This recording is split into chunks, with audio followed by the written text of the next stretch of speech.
maintenant, il faut attendre la loi qu'elle soit. Mais si la loi dit il faut attendre quand même 10 années, voire 15 années. Il y a aussi, enfin, je suis déjà fait pas répondre à vos questions, mais après, je crois qu'il faudra parler de la vie. Je vous en prie. Est-ce que l'attestation délivrée par le notaire est suffisante devant le juge pour obtenir l'attestation que le notaire délivre, comme quoi le monsieur X était intermédiaire dans cette transaction? Écoutez, cher monsieur, moi je pars d'un principe simple. Je vous donne ma réponse. Vous avez la reconnaissance d'une dette avec une prestation. Que la personne ne vous ait pas payé à l'instant ne justifie pas qu'elle ne vous paie pas un jour.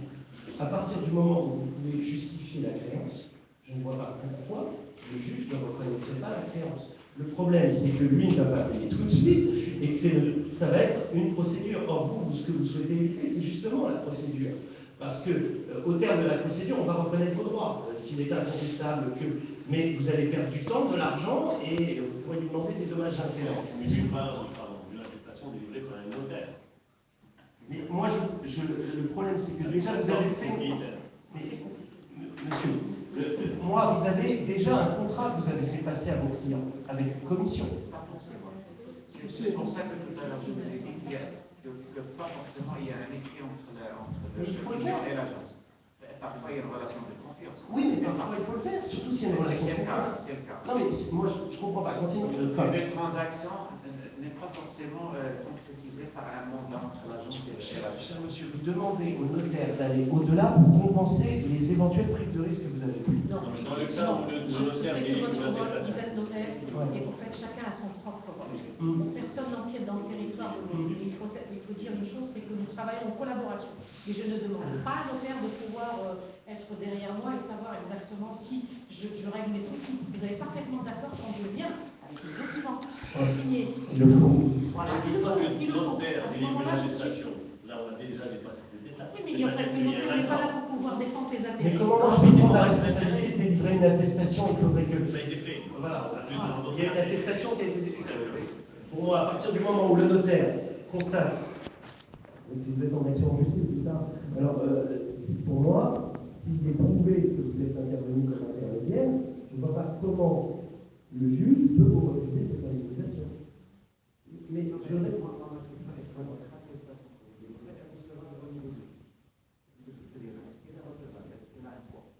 Pour moi, on ne l'a jamais demandé. On ne l'a jamais demandé. Mais à partir du moment où l'attestation a été faite, je pense que le notaire l'a pris sur la base de quelque chose d'assez solide. Donc je pense que même si l'attestation en elle-même... la base de présence au niveau de la transaction et que l'acheteur et le vendeur reconnaissent leur intermédiaire. C'est sur cette base qu'il fait le... Ça veut dire que le notaire prend la responsabilité d'avoir constaté devant lui qu'il y avait un contrat oral entre les parties. Ça n'a déjà à voir. Pour moi, ça peut justifier les choses. Je ne sais pas comment va trancher le juge, si c'est ça le sens de votre question. Moi, ça me paraît légitime. À moins de dire que le notaire a fait un faux. C'est pas grave, c'est grave. Ça veut dire que le notaire a fait un faux. Là, on met quand même en jeu la responsabilité d'un officier public qui aurait fait une attestation bidon pour permettre à un agent immobilier de gagner un procès. Moi, j'inverse le truc. Maintenant, je ne suis pas le juge. Je ne suis pas votre avocat. Vous voyez ce que je veux dire? Le notaire pour justifier Ah oui, non, moi je pense pas. Ah, je croyais que c'était quelqu'un concrètement, moi je ne l'apprendrai pas sur la présence orale. Mais je vous inviterai, je vous inciterai à faire cet écrit. C'est à vous d'être ferme là-dessus. C'est à vous d'être ferme là-dessus. Si vous êtes en confiance, quelqu'un qui ne veut pas vous faire un écrit, c'est déjà quelqu'un qui a une idée derrière la tête. Surtout que vous ne demandez pas un mandat d'exclusivité. Si vous demandiez un mandat d'exclusivité, je pourrais comprendre. Mais un mandat, je ne vois pas pourquoi il ne signe pas. Vous voyez s'il est de bonne foi. Maintenant, pourquoi je vous pose cette question? Parce que le mandat, au niveau judiciaire, il n'a pas assez de poids. C'est un document qui est contestable. Quand même, c'est un acte. S'il n'est pas légalisé, c'est contestable. Ah oui. Je parle du mandat, c'est du propriétaire. Un mandat signé est contestable parce qu'il n'est pas légalisé. Il va dire que N'importe qui peut le remplir. il refuse ça, il dit que c'est pas lui qui a signé. il peut même signer et ne pas mettre la bonne signature. Après, il te dit que je n'ai jamais signé ce document. C'est-à-dire qu'il faut qu'il soit valable pour que la signature soit Quand légale. tu parles de l'acquéreur, ça c'est les comptes de visite, parce qu'il n'y a pas de mandat avec l'acquéreur. Mais ça reste quand signé même un avant mandat de sous signer. sein privé entre un professionnel et un futur client, par exemple. Quand on fait par exemple une prestation à un banque, quand on signe un banque, on va parler légaliser un C'est un banque. compte de visite. On se domaine sur chose. Un bon moment, c'est la même chose. Donc ça reste un mandat sous sein privé. Donc il est mentionné les coordonnées de la société, le RIB, l'ICE et ainsi de suite. Donc automatiquement ça reste professionnel. Par la suite, pour contester oui ou non, si on peut aller jusqu'au bout, donc à la limite il peut écrire lu et approuvé, parce que si on a peur qu'il signe n'importe quoi et par la suite il revient à la charge pour vous dire c'est pas ma signature, il écrit lu et approuvé, et par la suite il sera, on peut soumettre le document pour l'expertise d'écriture, pour s'assurer que si on peut aller jusqu'au bout des C'est juste qu'il faut le faire. C'est ce qu'il faut faire. Conteste la signature. Il faut écrire lu et approuvé. C'est pas du tout. Il faut écrire lu et approuvé, mettre le nom prénom. Oui, c'est ça. Où tu mets le nom prénom, le nom prénom qui fait Moi droit j'exige devant la ça. morphologie. Quand vous faites faire une Lu visite, et approuvé.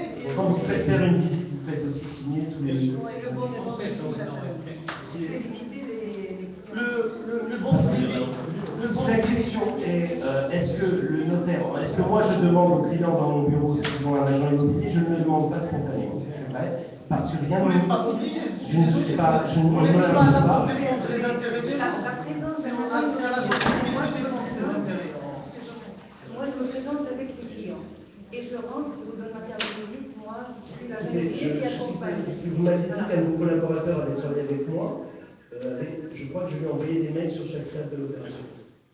Donc, mais parce que c'est la pratique avec tous les agents immobiliers. Parce que je me souviens, excusez-moi, parce que je n'avais pas fait le lien, et maintenant je me remémore, je crois qu'à chaque fois je lui adressais un mail, parce que mais je ne pouvais pas vraiment faire plus, mais à chaque fois je lui disais un rendez-vous signature est pris, à telle date, parce que c'est lui qui l'avait amené. Et surtout, et j'avais pris la précaution lors de l'entretien de dire que j'enverrais toutes les informations à l'agent immobilier pour ne brusquer personne et pour que mais je ne pouvais pas faire, à mon niveau, je ne pouvais pas faire beaucoup plus, mais je crois qu'il a été associé vraiment à tout le suivi de l'opération et qu'il avait tous les mails. Vous avez fait beaucoup. Et bon, c'est très bien là. Je ne sais pas, je ne connais pas les autres, mais on l'a beaucoup. En tout cas, c'est parce que la personne était venue dans mon bureau. La personne est venue dans mon bureau et il était là. Donc, ce qui prouve qu'il n'est pas anodin, si vous avez une agence avec plusieurs collaborateurs, de faire venir au moins un des rendez-vous. Voilà. Et surtout de demander expressément à être informé. Après le notaire, moi je tiendrai mon engagement. Ne serait-ce que pour après avoir un retour de ce même agent immobilier. C'est vrai que je n'ai pas squeezé. Vous voyez ce que je veux dire? Mais en tout cas, oui, je crois que dans cette opération, j'ai envoyé des mails à tous les clients. Alors, est-ce qu'il y a d'autres questions ou est-ce qu'on peut passer à la VFA? On va passer à la Avant de passer à la VFA, je vais vous présenter, entre parenthèses, je vous présente Madame Dahan, c'est la doyenne des agents immobiliers au Maroc. Madame Dahan, elle est membre de la MAI, ça fait 2 ou 3 ans qu'elle est venue pour assister, et c'est la première fois qu'elle vient à Casablanca. Madame Dahan, c'est la doyenne des agents immobiliers. Vous êtes heureux d'avoir Madame Dahan chez vous au Casablanca. Nous n'avons pas une Madame Dahan là-bas. Donc, entre parenthèses, maintenant je crois qu'on va passer à. C'est la doyenne des. Et bien donc, on va de faire Il y a les interventions devant la moyenne. Alors, je vais maintenant vous parler de la VFA. Donc, vous avez tous la loi. Je répète que ma traduction a été faite par une collaboratrice avocate. Il y aura peut-être 2-3 correctifs que je ferai, mais essayez de vous procurer maintenant, je crois que la traduction officielle en langue française est sortie. Alors, une chose. C'est la page 4 de notre petit polycopier, vous avez droit à la VFA. D'accord? Vous avez tous la page 4 du polycopier, hein, pas la page 4 de la loi, la page 4 du polycopier, de mon polycopier. D'accord?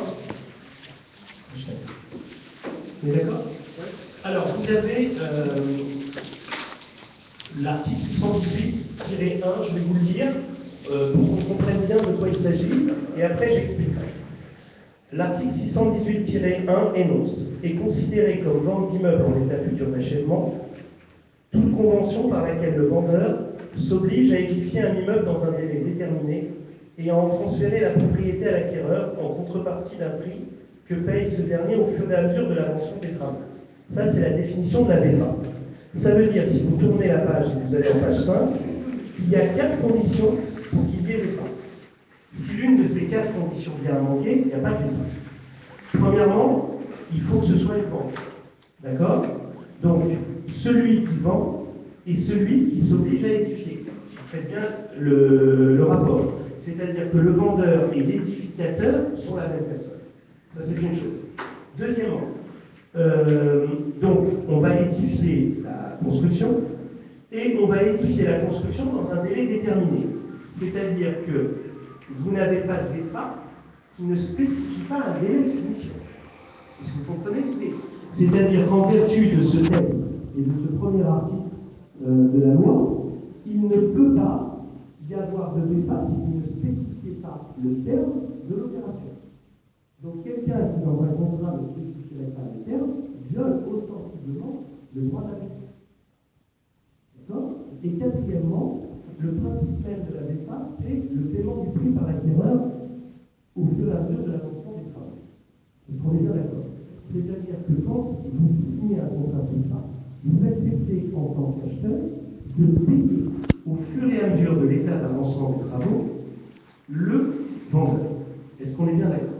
D'un côté, pour l'un, l'obligation d'édifier une construction dans un délai déterminé, et de l'autre, l'obligation de payer par fraction, selon un échéancier qui a été prévu dans le contrat, et qui lui permettra de financer les travaux qu'il va achever pour vous. Est-ce qu'on est d'accord? C'est les 4 conditions cumulatives de la VFA. On est d'accord ou pas?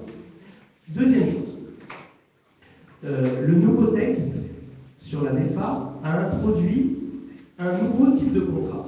Avant le nouveau texte, vous aviez 2 contrats. Le contrat définitif et le contrat préliminaire de vente. Avec le nouveau texte, on a donné un 3e contrat qui s'appelle le contrat de réservation. Alors, je voudrais prendre 3-4 minutes pour expliquer le contexte et que ce soit bien clair. Beaucoup de gens, peut-être, ont en tête les contrats de VFA en France. Le système français et le système marocain en matière de droit foncier, ce n'est pas la même chose. Le droit foncier marocain, contrairement à une idée reçue, n'est pas du tout un cas que du droit français. Les Français ont introduit au Maroc un système de droit foncier d'inspiration australienne, pas le leur. Donc ceux qui pensent qu'en étudiant le droit foncier français, ils pourront maîtriser le droit foncier marocain, font un contresens majeur. C'est-à-dire qu'en France, lorsque vous signez un contrat de VFA, il y a un transfert de propriété progressif de la propriété. Pas au Maroc. Au Maroc, vous ne deviendrez propriétaire en tant qu'acheteur que lorsqu'il y aura un titre foncier qui correspond au bien que vous avez acheté. Or, le jour de la signature des contrats préliminaires ou des contrats de réservation, le titre foncier n'existe pas encore. Parce qu'en raison du système foncier marocain, lorsque l'on va parler de VFA, on va parler d'un titre foncier mère.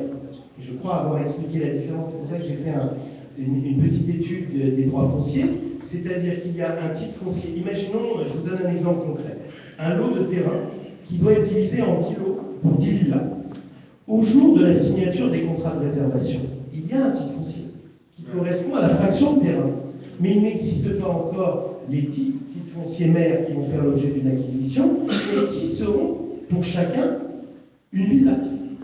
Donc, après l'éclatement, ce qui signifie que d'un point de vue technique, vous ne pouvez pas transférer la propriété à quelqu'un alors que le titre foncier n'existe pas encore.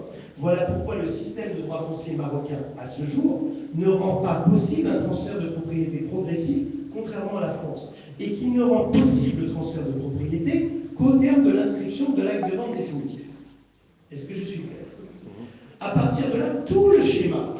Lorsque j'avais fait mon intervention à Marrakech, j'avais à côté de moi un éminent avocat français qui ne comprenait même pas la terminologie marocaine parce qu'il ne voyait pas la différence au maître Pelletier, parce qu'il, enfin c'est pas que, c'est que en fait il raisonnait par rapport à ses standards français, donc lui comprenait bien que le système de droit foncier, les 2 systèmes de droit foncier étaient différents. Donc on ne peut pas transposer tel quel le même mécanisme. Ça c'est une chose. Alors, première chose. Vous avez sans doute vu circuler des contrats dits de réservation il y a quelques années. Ces contrats de réservation n'étaient absolument pas prévus par la loi. Parce que la première loi sur la VFA faisait débuter le système avec un contrat préliminaire qui ne pouvait être conclu que lorsque les fondations avaient été achevées. Pour contourner l'obstacle, le promoteur avait l'habitude de rédiger des contrats de réservation. Cela n'était pas légal, en ce sens que la loi n'autorisait pas le contrat de réservation et elle n'autorisait que le contrat préliminaire. Le système nouveau permet d'établir des contrats de réservation et des contrats préliminaires avant le début des constructions. Parce qu'en fait, on a voulu permettre aux promoteurs de tester le marché. Aujourd'hui, un promoteur ne sait pas s'il va pouvoir vendre. Donc, avec un contrat de réservation, il peut se permettre, un premier contrat, il peut se permettre de voir si ce qu'il propose de vendre intéresse. Et donc, il va faire signer un contrat de réservation. Ce contrat de réservation ne nécessite absolument pas d'avoir entamé les constructions, parce que l'idée qu'il y a derrière, c'est de voir si ça va intéresser d'éventuels acheteurs. Si ça intéresse d'éventuels acheteurs, il va aller plus loin. Mais si ça n'intéresse personne, il s'arrête là. D'accord. Ça lui évite d'avoir à financer des fondations pour un projet qui n'intéresse personne. Donc le contrat de réservation, c'est un véritable acquis pour le promoteur. Encore faut-il que l'acquéreur, qui signe un contrat de réservation, ait connaissance de ses droits. Ça, c'est un premier. Dans le contrat de réservation, qui n'a pas besoin d'être notarié, qui peut être établi sous seing privé, qui peut l'être chez le promoteur, il y a une série de mentions obligatoires. Alors, vous avez un article de la loi 618-3 bis de la loi sur la défense. Vous avez la loi sur la défense? Vous avez un article 618-3 bis qui fait référence à l'acte de vente préliminaire. L'acte de vente préliminaire, ce n'est pas le contrat de réservation. Mais le contrat de réservation fait référence à cet article pour les 7 premiers points, pas pour le 8e. C'est-à-dire que si vous prenez l'article 618.3 bis, ou si vous prenez mon polycopié à la page 5, vous avez les conditions et les mentions impératives qui doivent être inscrites dans le contrat de réservation. Alors, je vais vous demander de prendre mon polycopier en page 5, je vais vous le lire. On va le lire ensemble, et vous allez me dire si vous avez des questions. Est-ce que tout le monde a mon polycopier? Pas la défense. Mon polycopier. La page 5. Je lis et on commence. Tout le monde a mon polycopier. Mon polycopier. Il y a la loi et mon polycopier. Le contrat de réservation. Alors, vous m'interromprez si, mais j'ai fait une synthèse que vous pourrez lire tranquillement chez vous, mais là je voudrais que vraiment tout le monde comprenne bien l'idée. Alors, page 5, pas de la loi, de mon polycopier à moi. En introduisant le contrat de réservation, le droit marocain offre aux vendeurs plus de visibilité tout en garantissant les droits du réservataire. Déjà, la loi marocaine offre un délai de rétractation de 30 jours au réservataire après la signature du contrat. Donc lorsque vous établissez un contrat de réservation, il y a une faculté de rétractation d'une durée de 30 jours. Est-ce que vous comprenez cette idée? Elle est reconnue par la loi. C'est-à-dire qu'un contrat de réservation qui ne respecterait pas ce délai de rétractation serait un contrat qui pourrait être susceptible d'annulation. Est-ce qu'on est bien d'accord sur ce point? Oui ou non? Deuxième chose, une fois qu'un contrat de réservation a été établi, il doit être suivi dans un délai maximum de 6 mois du contrat préliminaire. Donc, il y a 3 contrats dans la défense.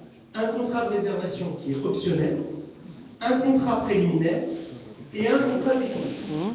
Il y a 2 contrats qui sont impératifs, le contrat préliminaire et le contrat de vente définitive. Mais le contrat de réservation va rentrer dans la pratique, il est déjà dans la pratique, et il était illégalement dans la pratique depuis des années pour tester le marché. Maintenant, le contrat de réservation a un avis légal, et il n'a pas besoin de la forme notariée. Mais une fois qu'un contrat de réservation a été conclu, vous devez dans les 6 mois, je dis bien dans les 6 mois, je parle au vendeur, signer un contrat de vente définitif, un contrat préliminaire de vente. D'accord? Alors, le jour de la signature du contrat de réservation, l'avance est plafonnée à 5%. C'est la loi. C'est-à-dire que la loi pose le principe d'un plafonnement. Et j'ajoute que ces 5% doivent être restitués au client s'il se rétracte. Alors, s'il se rétracte dans les 30 jours, il a droit à la restitution de son dépôt de garantie dans les 7 jours qui suivent sa rétractation. Tout le monde me suit. C'est-à-dire que j'ai 30 jours pour me rétracter, et une fois que je me suis rétracté dans le délai, vous avez 7 jours pour faire le choix. Donc cet argent n'a pas vocation à être utilisé par le promoteur. Il a vocation à être déposé sur un compte séquestre. Et il a vocation à être restitué si la rétractation a lieu. D'accord? Le contrat de réservation doit tenir des mentions qui doivent être impérativement mentionnées. Et je vais vous les énumérer. Vous avez les 7 points. Vous avez la première des obligations, c'est toujours la page 5.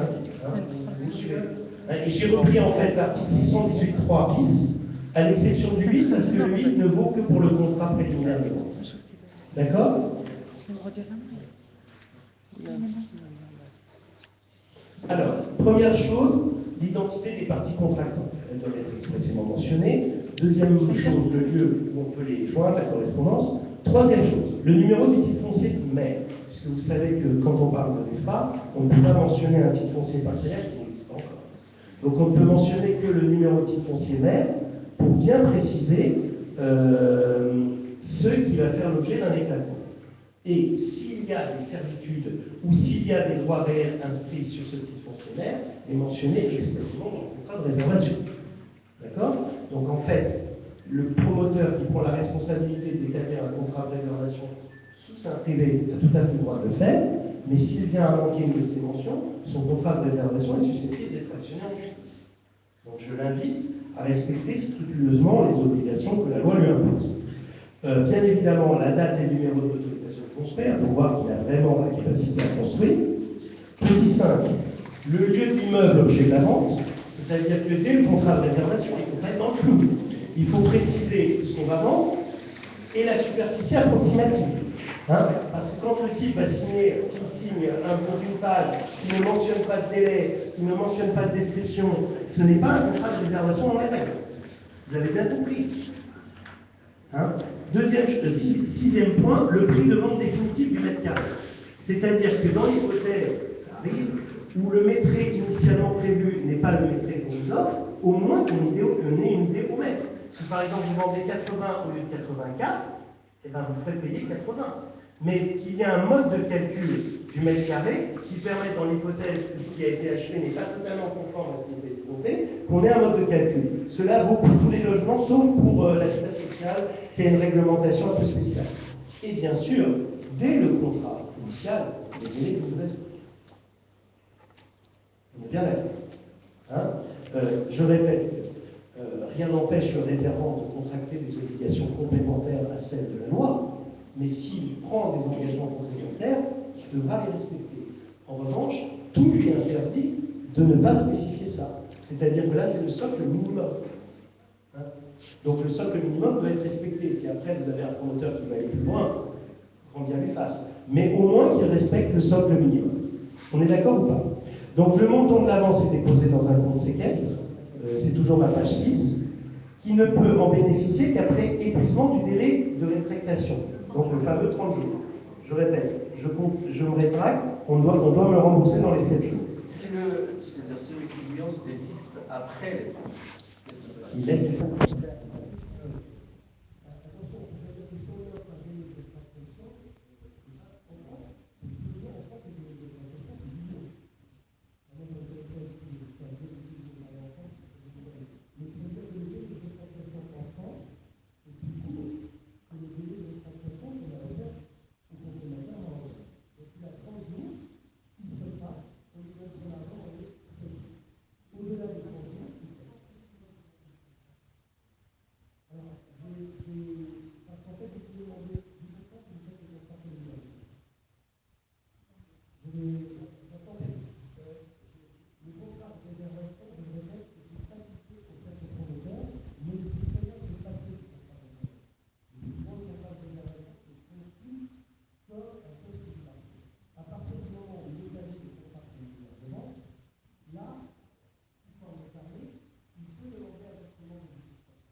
Si vous avez vu circuler des contrats sous seing privé, ça vous aide que des contrats de réservation.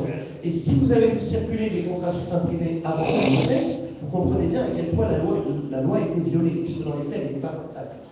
Personne, quasiment aucun promoteur, à part un ou deux que je ne citerai pas, respectait cette loi.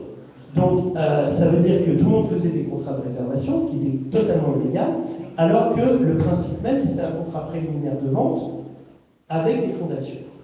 Ce qui n'est plus le cas aujourd'hui. Vous allez voir qu'on a quand même tenu compte de certaines réalités. Mais le contrat de réservation peut être fait sous seing privé. Le contrat préliminaire de vente, celui dont vous me parlerez après, doit être fait sous forme notariée. Si, C'est quoi le délai du contrat de réservation? Délai max 6 mois. Non, pas 6 mois. Et une fois qu'il dépasse 6 mois, c'est-à-dire qu'il est plus valable. Absolument. Il y a une obligation, à partir du moment où vous avez établi un contrat de réservation, de faire un contrat préliminaire de vente dans les 6 mois. Mais attention, vous allez voir que les obligations qui pèsent sur le promoteur qui fait un contrat préliminaire de vente, de toute façon vous avez vos polycopiers, ne sont plus aussi lourdes